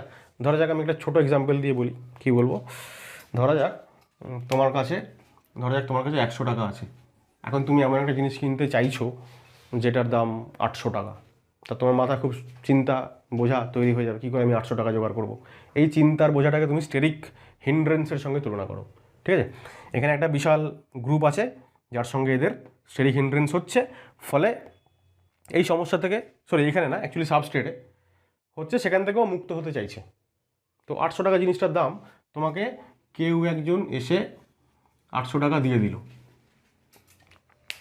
জিনিসটা তুমি কিনতে পারবে সমস্যা মুক্ত হলে, অর্থাৎ অ্যাঙ্গেল স্ট্রেন থেকে তুমি রিলিফ পেলে। এখন ওই 800 টাকার জিনিসটাই আরেকজন কিনতে চাইছে যার কাছে 100 টাকা নেই, যার কাছে আছে 10 টাকা। তাহলে যে মুহূর্তে তোমার কাছে 100 টাকা ছিল, তোমার যতটা পরিমাণ চিন্তা হবে, আরেকজনের কাছে যদি মাত্র 10 টাকা থেকে থাকে, 800 টাকা জোগাড় বা 1000 টাকা জোগাড় করতে হবে, 1000 কেন, 800 টাকা জোগাড় করতে হবে। তো 10 টাকা যার কাছে আছে তার মাথায় চিন্তা অনেক বেশি, ঠিক আছে, ন্যাচারালি। তো এইখানে স্টেরিক হিন্ড্রেন্স অনেক বেশি, ক্রাউডিংটা অনেক বেশি। এখন যদি ওকে কেউ 800 টাকা এসে দিয়ে দেয়, তাহলে ডেফিনেটলি তোমার থেকে সেই সেই ছেলেটি যার কাছে 100 টাকা, 10 টাকা মাত্র ছিল, তাকে যদি কেউ 100 টাকা দেয়, সে অনেক বেশি খুশি হবে। মানে তার চিন্তা মুক্তির পরিমাণটা অনেক বেশি, তার স্ট্রেইন অনেক বেশি করে রিলিফড হচ্ছে। তো ন্যাচারালি স্ট্রেইন যত রিলিফড হবে বেশি বেশি করে, তত তাড়াতাড়ি আমরা বলতে পারি, এই ক্ষেত্রে বলতে পারি, যত বেশি বেশি করে স্ট্রেইন রিলিফ হবে তত তাড়াতাড়ি কার্বোক্যাটায়ন তৈরি হবে। ঠিক আছে, এখানে কার্বোক্যাটায়নের প্লাস চার্জটা আমি দিইনি ভুল করে। তো কার্বোক্যাটায়ন যত তাড়াতাড়ি তৈরি হবে, ন্যাচারালি ওভারঅল রিয়াকশন রেট তত বাড়বে। ঠিক এটাই আমি ওখানে লিখেছি, যে while going from substrate 109 degree to carbocation 120 degree, relief in angle strain occurs. Angle strain থেকে কিছুটা রিলিফ বা মুক্তি ঘটে। Now if beta branching increases, যদি বিটা ব্রাঞ্চিং বাড়ে, তাহলে angle strain in substrate increases. সাবস্ট্রেটের মধ্যে অ্যাঙ্গেল স্ট্রেন বেশি, যখন বিটা ব্রাঞ্চিং বেশি তখন সাবস্ট্রেটে অ্যাঙ্গেল স্ট্রেন বেশি। বলছে hence relief of angle strain also increases on going from substrate to carbocation. তাহলে যেখানে অ্যাঙ্গেল স্ট্রেন বেশি ছিল তার রিলিফটাও বেশি হবে। তো যত বেশি অ্যাঙ্গেল স্ট্রেন রিলিফ হবে তত তাড়াতাড়ি কার্বোক্যাটায়ন তৈরি হবে। Greater the relief in angle strain, ফাস্টার the carbocation forms and hence SN1 rate increases accordingly. তাহলে আমরা কি বুঝলাম? বিটা ব্রাঞ্চিং বাড়লে SN2 রেট কমে যাবে, SN1 রেট বেড়ে যাবে। এখন যদি কোয়েশ্চেন খালি আসে ডিরেক্টলি যে এরকম রেট কম্পেয়ার করো, তাহলে এত কিছু মনে না থাকলেও চলবে। কিন্তু কোয়েশ্চেন তো শুধু এরকম আসে না, আই মিন 4টে স্টেটমেন্টও দিতে পারে SN1 সম্পর্কে, which of the following statement is correct, wrong. তো তখন কিন্তু আমাদের এই কনসেপ্টটাও জানা দরকার। ঠিক আছে, এই সংক্রান্ত আমরা এক্সাম্পল পড়বো পরে। সেকেন্ড হচ্ছে লিভিং গ্রুপ। লিভিং অ্যাবিলিটি যত বাড়বে, বোথ SN1 SN2 দুটোর ক্ষেত্রেই কী হবে, রিয়াকশন রেট বেড়ে যাবে। কারণ SN1 ক্ষেত্রে প্রথমেই লিভিং গ্রুপ বাইরে চলে যাচ্ছে এবং কার্বোক্যাটায়ন তৈরি হচ্ছে। তা লিভিং গ্রুপ যত তাড়াতাড়ি বেরোবে তত তাড়াতাড়ি কার্বোক্যাটায়ন তৈরি হবে এবং তত রিয়াকশন রেট বাড়বে। আর এর ক্ষেত্রেও তাই, এখানে যখন নিউক্লিওফাইল অ্যাটাক করছে, লিভিং গ্রুপ বেরোচ্ছে, তো নিউক্লিওফাইল অ্যাটাক করলো, লিভিং গ্রুপ বেরোলো না, তাহলে তো রিয়াকশন হবে না। তো লিভিং গ্রুপটাকেও তাড়াতাড়ি বেরিয়ে যেতে হবে, অর্থাৎ তাকে একটা খুব ভালো বা গুড লিভিং গ্রুপ হতে হবে। এবার গুড লিভিং গ্রুপ কারা হয়? যারা আসলে খুব উইক বেস হয়, উইক বেস অর্থাৎ মৃদু ক্ষার যারা হয়, অর্থাৎ যারা খুব তীব্র অ্যাসিডের যারা কনজুগেট বেস, তারা খুব ভালো লিভিং গ্রুপ হয়। এখন দেখো শুরুতেই আমি লিখেছি I minus Br minus Cl minus. তুমি এদের যে কনজুগেট অ্যাসিডগুলো সেগুলোকে চিন্তা করো, HCl, HBr এবং HI, এদের মধ্যে স্ট্রংগেস্ট অ্যাসিড হচ্ছে HI। তাহলে HI যদি স্ট্রংগেস্ট হয়, তার কনজুগেট বেস I মাইনাস সব থেকে দুর্বল বেস হবে। তো যত দুর্বল বেস তত ভালো লিভিং গ্রুপ। এই হচ্ছে লিভিং এবিলিটির অর্ডার, আমরা এগুলো আগে জেনে। সি হচ্ছে nucleophile. Strong nucleophile favours SN2 as it can attack ফাস্টার and forces living group to depart. আমরা SN2 রিয়াকশন কি জানি, যে প্রথমেই লিভিং গ্রুপ অ্যাটাক করে। ধরা যাক আমি এখানে লিখি একটা এক্সাম্পল। ধরা যাক এখানে একটা সাবস্ট্রেট আছে, এখানে ধরো ব্রোমিন, আর এখানে ধরো যে কোনো 3টে গ্রুপ ধরে নাও, মিথাইল, এখানে ধরো হাইড্রোজেন, এখানে ধরো ডয়টেরিয়াম। এখন নিউক্লিওফাইল শুরুতেই অ্যাটাক করে এখানে, তারপর লিভিং গ্রুপ বেরোয়। এখন একই সঙ্গে দুটো ঘটনা ঘটে, আমরা ওই জন্য কনসার্টেড স্টেপ বা সিঙ্গেল স্টেপ রিয়াকশন বলি। স্টিল নিউক্লিওফাইল যতক্ষণ অ্যাটাক না করছে ততক্ষণ লিভিং গ্রুপ বেরোচ্ছে না। তো নিউক্লিওফাইলকে যদি অ্যাটাক করতে হয়, তাহলে নিউক্লিওফাইল যত স্ট্রং হবে তত তাড়াতাড়ি অ্যাটাক করবে, তত তাড়াতাড়ি লিভিং গ্রুপ বেরোবে এবং ওভারঅল রিয়াকশন রেট বাড়বে। তাই জন্য নিউক্লিওফাইল যত স্ট্রং হবে তত তাড়াতাড়ি অ্যাটাক করবে এবং লিভিং গ্রুপকে বাইরে বের করবে এবং রিয়াকশন রেট বাড়বে। যদি নিউক্লিওফাইল স্ট্রং না হয়ে উইক হতো, তাহলে কী হতো? উইক নিউক্লিওফাইল হলে নিউক্লিওফাইলের অ্যাটাক করা পর্যন্ত লিভিং গ্রুপ অপেক্ষা করতো না, তার আগেই লিভিং গ্রুপ বেরিয়ে যেত এবং লিভিং গ্রুপ বেরিয়ে গেলে কার্বোক্যাটায়ন তৈরি হয়ে যেত, মানে রিয়াকশনটা SN1 এর দিকে চলে যেত যদি নিউক্লিওফাইলটা উইক হতো। এখানে আমরা লিখছি যে weak leaving group, weak nucleophile হবে এটা অ্যাকচুয়ালি, উইক নিউক্লিওফাইল ওয়েট করে until leaving group departs and carbocation is formed. যদি নিউক্লিওফাইল উইক হয়, ও অ্যাটাক করতে পারে না, ও তখন অপেক্ষা করে কতক্ষণে লিভিং গ্রুপ বেরোবে। অ্যাকচুয়ালি লিভিং গ্রুপ তার আগেই বেরিয়ে যায় অ্যাটাক করার আগে, এবং কার্বোক্যাটায়ন তৈরি হয়ে যায়, মানে রিয়াকশনটা SN1 এর দিকে চলে যেতে থাকে। সেই কারণে আমরা স্ট্রং নিউক্লিওফাইলটাকে ফেভার করি। তাহলে আমরা বলছি রেট অফ রিয়াকশন, ROR মানে রেট অফ রিয়াকশন, কার উপর ডিপেন্ড করে স্ট্রেংথ অফ নিউক্লিওফাইল, যত স্ট্রং হবে তত রিয়াকশন রেট বাড়বে। আর কনসেন্ট্রেশন অফ নিউক্লিওফাইল, এটা তো অবশ্যই আমরা কাইনেটিক্সে দেখলাম যে reaction rate equal to K into concentration of substrate and nucleophile. আচ্ছা, এদিকে চলে আসি যদি, তাহলে আমরা বলবো উইক নিউক্লিওফাইলটা SN1কে ফেভার করে। কেন? যদি নিউক্লিওফাইল উইক হয় তাহলে ওর অ্যাটাক করার আগেই লিভিং গ্রুপ বেরিয়ে যাবে, কার্বোক্যাটায়ন তৈরি হয়ে যাবে, আর কার্বোক্যাটায়ন তৈরি হওয়া মানেই তো SN1 রিয়াকশন। তো এখানে আমরা বলছি যে অ্যাজ ইট মানে nucleophile gives living group the opportunity to depart ফাস্টার। যদি নিউক্লিওফাইল উইক হয় তাহলে ও লিভিং গ্রুপকে সুযোগ দেয় তাড়াতাড়ি বেরিয়ে যাওয়ার, এবং লিভিং গ্রুপ তাড়াতাড়ি বেরিয়েও যায়, এবং তারপরে কার্বোক্যাটায়ন তৈরি হয় before nucleophile can attack the substrate. তো এই ধরনের নিউক্লিওফাইল কারা উইক? জল, অ্যালকোহল, অ্যাসিডস, কিছু কার্বক্সিলিক অ্যাসিডস এটসেট্রা, এইগুলো থাকলে আমরা জানি যে SN1 রিয়াকশন হয়। আর এখানে অনেকগুলো স্ট্রং নিউক্লিওফাইলের আমরা নাম লিখেছি। এই সমস্ত নিউক্লিওফাইলগুলোর সঙ্গে আমরা রিয়াকশানও এরপর দেখবো হ্যালো অ্যালকেনগুলো কীভাবে রিয়াকশন করে। আর রেট অফ রিয়াকশান ফোর্থ যে ফ্যাক্টর উপর ডিপেন্ড করে সেটা হচ্ছে সলভেন্ট। পোলার এপ্রোটিক সলভেন্ট এরা SN2 রিয়াকশনকে ফেভার করে। এপ্রোটিক কারা? পোলার প্রোটিক আর এপ্রোটিক দু রকমের হচ্ছে। প্রোটিক সলভেন্ট তারাই যারা হচ্ছে হাইড্রোজেন বন্ড তৈরি করতে পারে, ধরো প্রোটন তৈরি করতে পারে, মানে আমরা থিওরিটিক্যালি বললে যারা হাইড্রোজেন বন্ড তৈরি করতে পারে এইরকম কোনো সলভেন্ট, যেমন জল, যেমন অ্যালকোহল। তো এরা হচ্ছে প্রোটিক সলভেন্ট। এরা কি করে? এরা ক্যাটায়ন এবং অ্যানায়ন উভয়কেই কী করতে পারে? দ্রবীভূত করতে পারে, বা সলভেট করতে পারে, বা ডিজলভ করতে পারে। আমরা কেমিক্যাল বন্ডিং চ্যাপ্টারে পড়েছি কীভাবে একটা আয়নিক কম্পাউন্ড কীভাবে জলের মধ্যে দ্রবীভূত হচ্ছে, হাইড্রেশন এনার্জি সংক্রান্ত যেখানে আমরা আলোচনা করেছিলাম। তো পোলার প্রোটিক সলভেন্ট কী করে? ক্যাটায়ন অ্যানায়ন দুজনকেই সলভেট করতে পারে। তাহলে যে মুহূর্তে লিভিং গ্রুপ বেরোচ্ছে SN1 রিয়াকশনের ক্ষেত্রে, এই লিভিং গ্রুপটা বেরিয়ে কি হবে? এখানে Br মাইনাস হবে। আর ধরো এখানে তো এটা প্রাইমারি, তো SN1 দেখাতে গেলে আমাকে ধরো তিনখানা এখানে মিথাইল আছে, তাহলে মিথাইল তিনখানা আর C প্লাস কার্বোক্যাটায়ন, টারশারি কার্বোক্যাটায়ন তৈরি হলো। তাহলে এই কার্বোক্যাটায়ন, এই লিভিং গ্রুপ যারা বাইরে বেরিয়ে গেল, সবাইকেই কী করতে পারবে? PPS বা পোলার প্রোটিক সলভেন্ট, সংক্ষেপে আমরা PPS বলি, ওই সলভেশনের মাধ্যমে তাদেরকে স্টেবিলিটি দেবে, আর ফলে রিয়াকশন রেট তাড়াতাড়ি এগোবে। তাই SN1 রিয়াকশান পোলার প্রোটিক সলভেন্টের প্রেজেন্সে ভালো হয়। আর এখানে পোলার অ্যাপ্রোটিক কেন? অ্যাপ্রোটিক সলভেন্টের যেটা বৈশিষ্ট্য সেটা হচ্ছে ওরা ক্যাটায়নকে সলভেট করতে পারে কিন্তু অ্যানায়নকে সলভেট করতে পারে না। এবার এইটার কারণ হচ্ছে এদের স্ট্রাকচারটাই এতটা কমপ্লিকেটেড যে যদি অ্যানায়নকে সলভেট করতে হয় তাহলে অ্যানায়নটাকে, ধরো যাক আমি DMSO বা DMF কিছু একটা, DMSOটা অ্যাকচুয়ালি অ্যাসিটোনের মতোই, CH3 এখানে SOCH3, অ্যাসিটোনের ক্ষেত্রে CH3 এই সালফারের জায়গায় কার্বন থাকে। এবার এই পার্টিকুলার স্ট্রাকচারের sulphur delta plus, oxygen delta minus. এবারে ক্যাটায়নকে সলভেট করতে পারে। ক্যাটায়ন যদি এদিক থেকে আসে একটা প্লাস চার্জ, তাহলে কী করতে পারবে? ওকে সলভেট করতে পারবে। ক্যাটায়নটার চারদিকে 4টে বা 6টা DMSO গ্রুপ যদি চলে আসে তাহলে ক্যাটায়নটা সলভেট হয়ে যাবে। ঠিক আছে, ধরো একটা ক্যাটায়ন এরকম আছে, তা এখানে ধরো অক্সিজেন 4টে অক্সিজেন আমি দেখাচ্ছি, ধরো O, তারপরে S আর এরকম, তা সলভেট হয়ে গেল OS S। ঠিক আছে, এখানে ইন্টারাকশান হবে, আয়ন ডাইপোল ইন্টারাকশান, অক্সিজেনের lone pair R cation.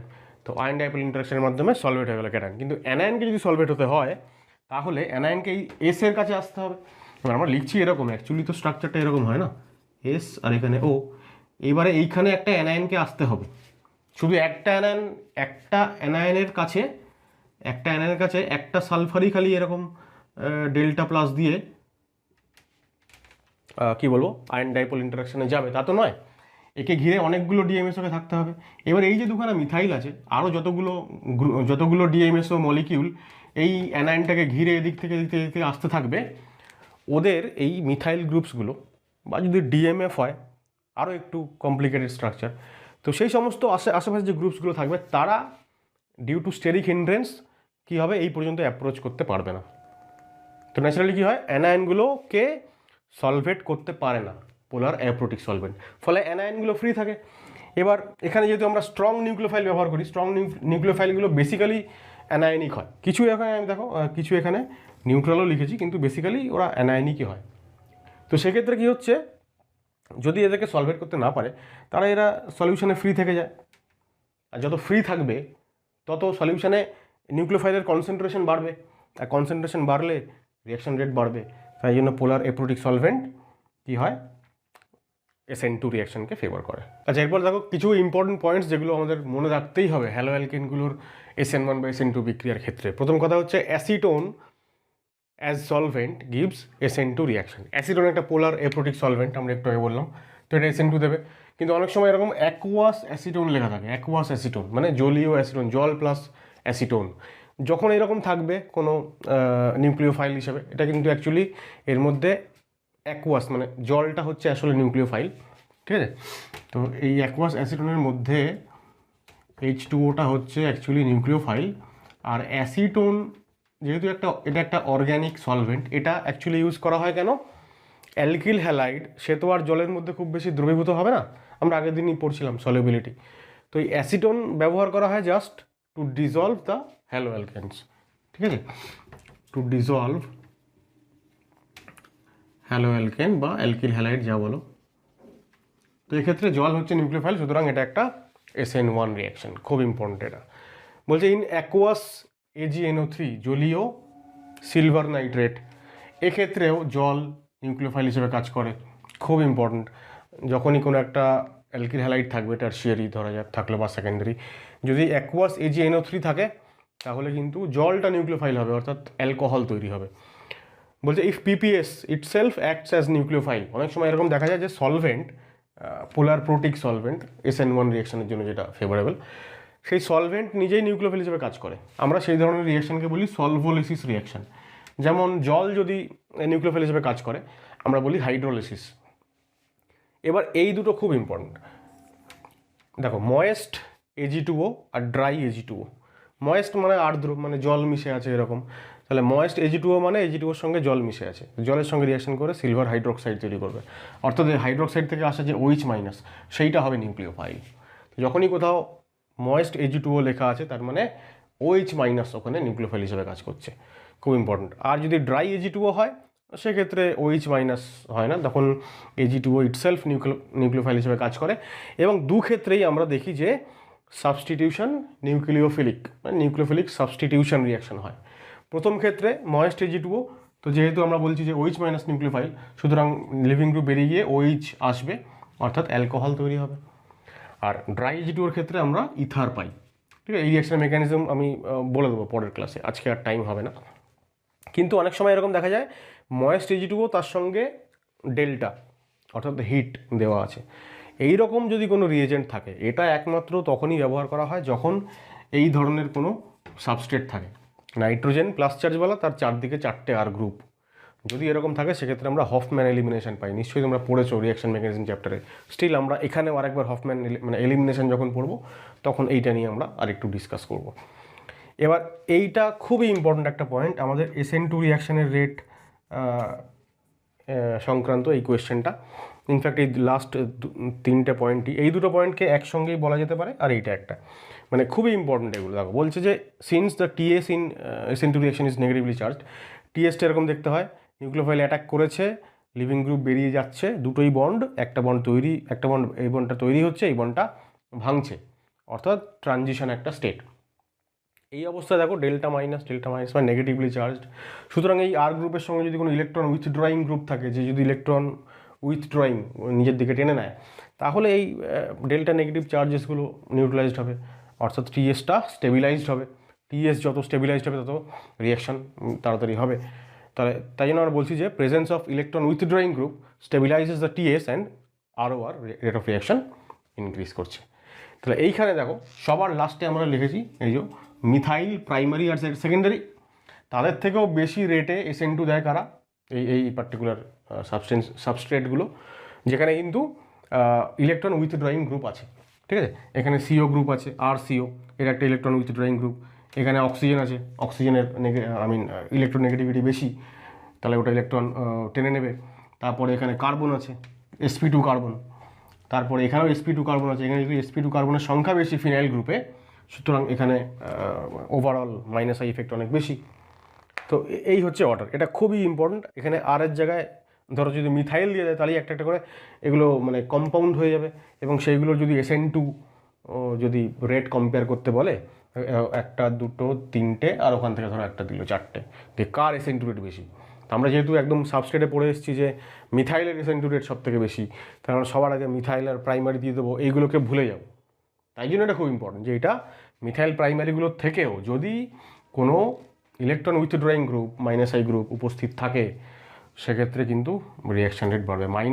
Minus I প্রভাবের বলবো যতটা বেশি বেশি করে মাইনাস আই হবে, সেই অনুযায়ী রিয়াকশান রেট ক্রমশ বাড়ছে এদিকে, আর ওদিকে ক্রমশ কমছে। এবার কিছু কম্পাউন্ডে যারা SN1 বা SN2 রিয়াকশন দেয় না, টার্সিয়ারি SN2 দেবে না, এটা নিওপেন্টাইলেক্ট্রকে বলছিলাম, ডিউ টু বিটা ব্রাঞ্চিং ও কী হবে, এখানে স্টেরিক ক্রাউডিং ফিল করবে এবং SN2 দেবে না। এখানেও তাই, এখানে ব্যাক সাইড অ্যাটাক, এটা একটা কী বলবো, এটা একটা বাইসাইক্লো কম্পাউন্ড, সুতরাং ব্যাক সাইড অ্যাটাক মানে রিংয়ের ভেতর থেকে নিউক্লিওফাইল তো অ্যাটাক করতে পারবে না, ফলে ব্যাক সাইড অ্যাটাক পসিবল নয়, তাই SN2 পসিবল নয়। তো এই যে তিনটে কম্পাউন্ড, প্রথম তিনটেতে এইগুলোতে স্টেরিক হিন্ড্রেন্স হচ্ছে কারণ, যার জন্য SN2 হবে না। আর এই যে লাস্টের যে এই তিনটেতে স্টেরিক হিন্ড্রেন্সের থেকেও বেশি যেটা কারণ, দেখো এটা ভিনাইল গ্রুপ, এটা ফিনাইল গ্রুপ, আর এটা কি বলবো ইথাইনাইল গ্রুপ। তো এই ক্ষেত্রে এটা তো এই কার্বনটা হচ্ছে sp, এবং এই ক্ষেত্রে এই কার্বনটা বা এই কার্বনটা এগুলো হচ্ছে sp2। তাহলে sp2 কার্বনের সঙ্গে যুক্ত sp2 কার্বন আর হ্যালোজেনের বন্ড অনেক বেশি স্ট্রং, এখান থেকে সহজে চট করে হ্যালোজেন বেরোতে চায় না। প্লাস হচ্ছে হ্যালোজেনের যে ইলেকট্রন পেয়ার সেইটা এখানে চলে আসবে, এখানে একটা পার্শিয়াল ডাবল বন্ড ক্যারেক্টার তৈরি হবে, তার ফলে বন্ড আরও স্ট্রং হয়ে যাবে। আমরা এটা খুব ইম্পর্টেন্ট একটা reaction both for board exam and NEET বা যেই, যে ভিনাইল মানে কী বলবো ভিনাইল হ্যালাইড এবং এই হ্যালোয়ারিনস, এটাও এর মধ্যেই কাউন্ট হয়, কিন্তু এটা নিয়ে খুব বেশি কোয়েশ্চেন আসে না। মানে কোয়েশ্চেনটা খুব কমন হচ্ছে ভিনাইল হ্যালাইড আর ফিনাইল হ্যালাইড বা হ্যালোয়ারিনস। এদের ক্ষেত্রে আমরা দেখি যে এরা SN1 SN2 কোনো রিয়াকশনই দেয় না। দেখো SN1 এর ক্ষেত্রেও the following does not give SN1, সেখানেও দেখো এই ফিনাইল আর ভিনাইল আছে, আর তার সঙ্গে এইটাও আছে, ঠিক আছে। আমি এখানে অবশ্য ওটাও যোগ করতে পারি, একই ব্যাপার, CH ট্রিপল বন্ড C তারপরে X, ঠিক আছে। তার মানে তার মানে আমি এখানে বলতে পারি যে এই যে চারখানা কম্পাউন্ড, এরা অ্যাকচুয়ালি কোথায় গেল, এইখান থেকে শুরু করে এতটা, এই চারটে কম্পাউন্ড এরা SN1 এবং SN2 কোনোটাই দেয় না। SN1 SN2 কোনোটাই দেয় না। কেন দেয় না? কারণ কিছু ক্ষেত্রে SN2-র ক্ষেত্রে আমরা বলবো ডিউ টু PDCH, SN1-এর ক্ষেত্রে আমরা কি বলবো, যে যেহেতু sp2 কার্বন, তাহলে এখান থেকে যদি প্রথমে লিভিং গ্রুপ বেরিয়ে যায়, বা এখানেও এই তিনটের ক্ষেত্রেও লিভিং গ্রুপ বেরিয়ে গেলে এখানে পজিটিভ চার্জ মানে কার্বোক্যাটায়ন। এবার যেহেতু sp2 কার্বন অনেক বেশি কি বলবো ইলেকট্রোনেগেটিভ, তো ইলেকট্রোনেগেটিভ এলিমেন্টের উপরে প্লাস চার্জ খুব একটা ফেভারেবল নয়, সেজন্য কার্বোক্যাটায়নটা খুব বেশি স্টেবল হয় না এখানে, তার ফলে রিয়াকশন হয় না। এইটার ক্ষেত্রে আমরা বলবো যে এখানে কার্বোক্যাটায়ন তৈরিই হতে পারবে না, কারণ লিভিং গ্রুপ যেই বেরোবে, এখানে কার্বোক্যাটায়ন যদি তৈরি হতে হয়, তাহলে কার্বোক্যাটায়ন তো প্ল্যানার হবে, sp2 হবে হাইব্রিডাইজড, কিন্তু এইখানে তো এই একটা মানে কেজ লাইক একটা স্ট্রাকচার, খাঁচার মতো একটা স্ট্রাকচার, এখানে কখনোই কার্বন পরমাণুর সঙ্গে যুক্ত যে তিনটে গ্রুপ, তারা একই প্লেনে আসতে পারবে না, অর্থাৎ প্ল্যানার কার্বোক্যাটায়নের ফর্মেশন এখানে পসিবল নয়, তাই SN1 পসিবল নয়। আর এক্ষেত্রে SN2 কেন পসিবল নয়? কারণ back side attack of nucleophile possible নয় due to the rigid structure, ঠিক আছে। এই পয়েন্টসগুলো খুব ইম্পর্টেন্ট, এগুলো কিন্তু আমাদের যে কোনো মুহূর্তে মনে রাখতে হবে, তা না হলেই কোয়েশ্চেন্সগুলো ভুলভাল হয়ে যাবে। আচ্ছা, বিভিন্ন নিউক্লিওফাইলের সঙ্গে হ্যালো অ্যালকেনগুলোর রিয়াকশান কীরকম হয় সেটা দেখাচ্ছি। RX মানে এখানে হ্যালো অ্যালকেন, সেই রিয়াকশান করছে বিভিন্ন রিয়েজেন্টের সঙ্গে। তো RX এর সঙ্গে যখন KCN মানে বুঝতেই পারছো K প্লাস আর CN মাইনাস, তো CN মাইনাস হচ্ছে নিউক্লিওফাইল, CN মাইনাস এখানে অ্যাটাক করবে আর X বেরিয়ে যাবে, তাহলে RCN তৈরি হবে। একই রকমভাবে এটাই AG plus CN minus attack করলে এখানে RNC তৈরি হয়। KNO2 মানে K প্লাস NO2 মাইনাস, এখানে পটাশিয়াম এর জায়গায় সোডিয়ামও থাকতে পারে। তো KNO2 দিলে RONO তৈরি হয়, ঠিক আছে। NO2 গ্রুপের বা NO2 যে আয়নটা তার অ্যাকচুয়ালি এইটা হচ্ছে স্ট্রাকচার NO2 মাইনাস, তো RONO তৈরি হবে, আর AgNO2 দিলে RNO2 তৈরি হবে। এবার এই যে প্রথম যে চারখানা রিয়াকশান এইগুলো নিয়ে একটু বিশদে আমাকে বলতে হবে, আমি পরের ভিডিওতে এগুলো নিয়ে একটু ডিটেলে আলোচনা করব। অ্যাকুয়াস KOH, জলীয় KOH দিলে অ্যালকোহল তৈরি হবে। KOH মানে বুঝতেই পারছো K প্লাস, আর OH মাইনাস, তাহলে OH মাইনাস মানে OH মাইনাস যদি নিউক্লিওফাইল হয় তাহলে ROH তৈরি হবে। এইখানে একটা কথা বলতে হবে আমাকে, যে যদি এটা অ্যালকোহলিক KOH যদি হয় তাহলে কিন্তু এখানে এলিমিনেশন রিয়াকশান হয় জেনারেলি এখানে আমরা এলিমিনেশন রিয়াকশান পাই, তখন কিন্তু অ্যালকোহল তৈরি হয় না, অ্যালকিন তৈরি হয়ে যায়। আর এগুলো একটু আগে বললাম, ময়েস্ট Ag2O বা ড্রাই Ag2O এরা নিউক্লিওফিলিক সাবস্টিটিউশন দেয়। ময়েস্ট Ag2O হলে OH মাইনাস নিউক্লিওফাইল, তার ফলে অ্যালকোহল, আর এক্ষেত্রে ইথার তৈরি হয়। NaSH মানে হচ্ছে NaOH এর মতো, Na প্লাস SH মাইনাস, তাহলে S মাইনাস হচ্ছে অ্যাটাক করবে এখানে এবং RSH তৈরি হবে, থাইও অ্যালকোহল। যদি RO মাইনাস Na প্লাস হয়, আমরা এগুলো কি বলি, RO মাইনাসকে আমরা কি আয়ন বলি, অ্যালকক্সাইড আয়ন, ঠিক আছে। অ্যালকক্সাইড আয়ন যদি RX এর সঙ্গে রিয়াকশন করে ইথার তৈরি হবে, O মাইনাস এখানে অ্যাটাক করবে, এটা বেরিয়ে যাবে, তাহলে R এর সঙ্গে বন্ড হবে O, তারপরে R, উইলিয়ামসন সিনথেসিস আমরা এটাকে বলি। এটা নিয়েও আমরা ডিটেলে বেশ কয়েকটা এক্সাম্পল পরের দিন পড়বো, ঠিক আছে। এটার মতোই দেখো, আর এখানে যদি S মাইনাস অ্যাটাক করে তাহলে ROR এর জায়গায় RSR তৈরি হবে। একই রকমভাবে অ্যামোনিয়া যদি অ্যাটাক করে এখানে তাহলে RNH3 প্লাস, তারপরে একটা H প্লাস চলে গিয়ে RNH2। আমরা এইগুলো নিয়েও একটু ডিটেলে পড়বো, হফম্যান অ্যামোনোলিসিস রিয়াকশন বলে।